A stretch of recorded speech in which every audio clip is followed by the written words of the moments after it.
Happy Chinese New Year po sa ating lahat. Welcome to 2026 Year of the Fire Horse. Nandito naman po yung lingkod, Renzo Tarot Channel, para bigyan ka ng isang soulful, meaningful at reading. Dito lamang po sa inyo lagi na pangalan, sinusubaybayan at pinakamahal na Renzo Tarot Channel. Ang ating pong reading na pagsasamahan ngayon ay para sa ating mga pinakamahal na nasa sign ng Taurus, okay? This is for you, Taurus, Sun, Moon, Rising, and Venus sign. Okay, this is a timeless reading.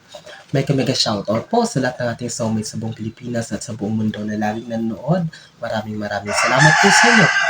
Pag sinabi po nating timeless reading ay no pressure at all. Kahit kailan nyo po ito mapanood, ngayon, tomorrow, next week, or even next year, ang ibig sabihin po ay para po sa inyo ang energy ng reading na ito. Sige, wag na natin patagalin pa. Kunin na natin ang iyong 10 baraha, Taurus, para sa iyong timeless reading. Spirit Universe, Spirit Guides, Angels, Ancestors, Holy Spirit, and cards please for Taurus. Okay. Maraming salamat po sa inyong walang sawang tiwala, support at pagmamahal. Simula noon hanggang ngayon na hindi niyo po iiwan ang lingkod. I am praying and hoping that you're in a good situation or you are healthy, you're safe, and of course, you're happy. Sige. At kapag bago po kayo sa ating channel, kapag nagustuhan niyo po or nakaresonate po kayo, mag-like, share, comment, and of course, don't forget to subscribe po ang ating channel. Maraming salamat po sa inyo in advance. Sige. Last 2 cards for you, Taurus, para sa iyong timeless reading. 1, Spirit Universe, Spirit Guides, Angels, and Ancestors. 10. Okay. Sige. Your 10 cards are complete. Taurus, para sa iyong timeless reading. Wala na natin patagalin pa ito. So, ayusin ko. Sige. Ooh, Taurus, ang daming pera. Nagkalat ang kaperahan, 10 of Pentacles. Stability. Ang daming papasok. It's like this is a parang kahit ang daming magbubukas na opportunity para sa iyo in terms of kaperahan ang pag-usapan. Maraming sideline, maraming side hustle. May mga magbabayad, may mag-i-invest. So whatever is this one, maglalago ang kaperahan mo talaga. Taurus, this is a very beautiful energy. Okay, meron pa tayo siyang na baraha. Tingnan natin, manghingi tayo ng sign sa universe, sasagutin tayo. Kapag lumabas ang Wheel of Fortune, yung 4 na ace, lumabas ang Magician card, Harvest Season, which is the Page of Cups, Sun, Moon, and the Star card. Maniwala kayo sa akin. Sobrang ganda ng New Year para sa inyo. Itong taon na to, Taurus, puno ito ng blessings and kapirahan. Okay? So, eto, Queen of Pentacles, ayan, stability. You're not going to worry anymore, Taurus. Hindi ka naman problema sa kaperahan. Talagang aayos ang katayuan ng pera mo. Siguro maybe lately, for the past months, maybe you, paano ko maniniwala, ay parang itong mga nagdaan talagang parang sagad na sagad, parang kinakapos. But don't worry. That's how the process of the universe evolved. Ibig sabihin, hindi naman pwedeng sa lahat ng oras ay wala tayo. So there will be a time na darating na talagang bubuhos din ang blessing, especially if money, we're going to talk about money. I can see here, this Queen of Pentacles signifies stability for you. Okay? So, strong foundation, magiging maganda ang katayuan ng pera mo talaga, Taurus. Makasunod na 2 Pentacles, ha? Yung una, 10 of Pentacles, nagkalat ng kaperahan, and Queen of Pentacles, ikaw ito. Maraming masusumpungan, maraming mga makakamtan, ma-receive na blessings or biyaya, lalong-lalo na money-wise ang pag-uusapan. So, sinagot tayo ng baraha. Anong sabi ko? Magician. So, Taurus, sinabi ko sa inyo pag nararamdaman ko talaga, sasagutin tayo ng universe. Here is the Magician. Kahit tapusin ko na, kahit itigil ko ng reading na to, may 7 cards pa na nakakaob. But this Magician card, I am telling you, Taurus, this will be a very bountiful year for you. Talagang puno ng blessings, masagana, siksik, liglig, umaapaw na blessings ang parating sa inyo, Taurus. Bakit Aquarius? So, Taurus, please, i-claim mo na ito. Mag-comment kayo, I claim it. Claim it. So, expect mo na. Ihanda mo na ang sarili mo. Andito ang Magician, sinagot tayo ng baraha. Whatever you wish for, ano man ang hilingin mo, ano man ang gawin mo, ano man ang planuhin mo, it will be working in your favor. Maniwala ka sa akin. Maniwala ka sa universe. Balikan mo ang reading na ito kapag bumuhos na sa iyong blessings, kapag natanggap mo itong malaking bagay na inihantay mo, Taurus. Magician. Ito ang number 1 para sa akin. Ito yung rank 1 sa lahat ng cards na ito. Pangalawa yung Wheel of Fortune. So ito, Pangatlong baraha parang sinagot na tayo. The cards are not lying. The universe is sending a message for you, Taurus, to listen, to believe that something great is about to come in your life. Taurus. Wow! Congratulations! O, diba? Oh, nanghingi pa ako ng ace, diba? Lahat ng ace, sabi ko. Oh, Ace of Pentacles. Pera. Pera talaga ang labanan dito. Pera talaga ang lalapit sa inyo, Taurus. So, pautang naman dyan. Ang dami. Hindi lang basta yun. Big amount of money yan. Ace yan eh. Taurus. So, bakit parang ako yung na-excite sa inyo, Taurus? Grabe naman yan. Balato naman dyan. But I am telling you, Taurus, all of these blessings, you truly deserve it. I-claim nyo na to. Panghawakan nyo na. I-set nyo na sa isipan nyo na darating na to. Talagang ma-excite na kayo. Okay, ihanda nyo na sarili nyo. Huwag nakatanggalin nyo yung pagdududa. Tanggalin nyo yung agam-agam, frustrations, doubts. Talaga sinagot tayo ng baraha. Pero ang pinag-usapin natin dito ha, yung una mong baraha, 10 of Pentacles, nagkalat na kapirahan. Pangalawa, Queen of Pentacles, stability. Assured na makaka-receive ka talaga, ikaw ito. Sinagot tayo ng pangatlong baraha, Magician. Ace of Pentacles. Ano pang hihilingin mo? Ano pang hihingin mo na sign? Eto na binagay na sa atin. 4 na baraha pa lang. Halos enough na for this very beautiful reading, Taurus. Wow. All I can say is wow. So, kita niyo, shuffle naman natin ang baraha, di ba? So, 10 of Swords. This is a flashback. Ikaw ito, ng mga nakarang linggo, nakarang buwan, nakarang taon. Drained, upos, sagad, bagsak. To the point na parang hindi mo na alam kung paano babangon. To the point na hindi mo na alam, hindi mo na kilala ang sarili mo.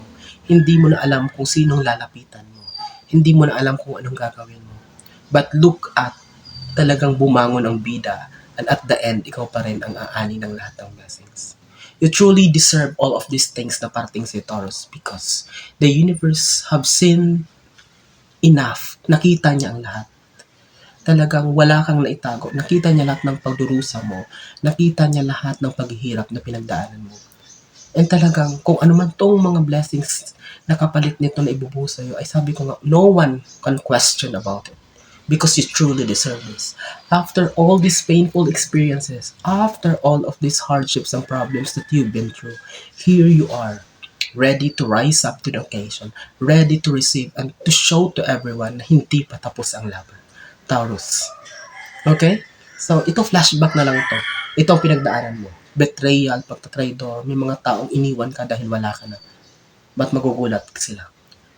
You will be shocking them. Taurus. I-claim mo ito. Okay? Before we proceed to our last 5 cards with this very beautiful timeless reading, mag-comment nga kayo, Taurus. Kapag naka-resonate kayo, like, share. Please, ang hingin ko lang sa inyo na bayad, i-subscribe niyo po ang aking channel. Maraming salamat. Okay? So, to continue with our very beautiful timeless reading, Taurus, we have here 5 of Wands. So, magkatapat sila doon sa kapirahan, maaring lumago din ang kapirahan mo, makukuha mo ang blessings mo, ang mga pera na marami kapag makipag-partnership ka din. Lumabas ka.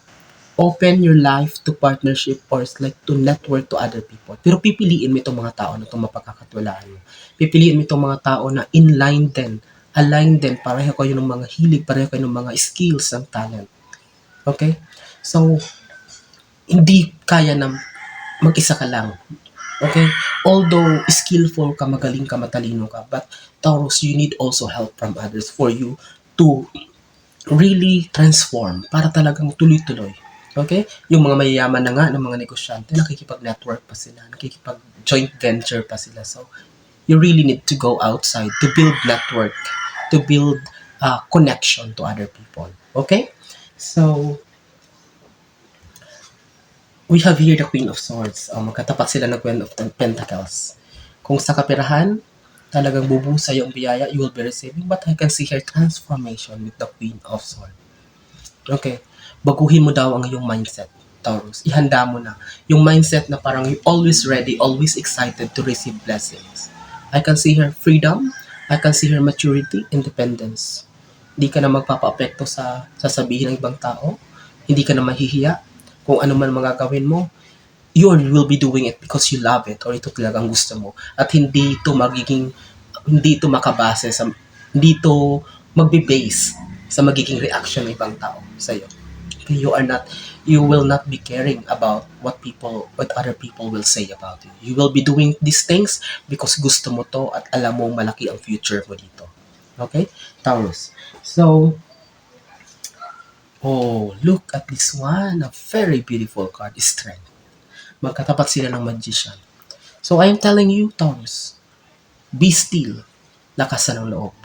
You don't need to worry. The universe will be giving you the strength ng lakas ng loob. Look at this one. Kakayanin mo lahat. This is a Leo energy here. And napapaamo mo nga ang isang mabangis na hayop. So it means that you have that power, the strength na ibibigay ng universe. Look at that infinity sa ulo niya. Never-ending flow of blessings.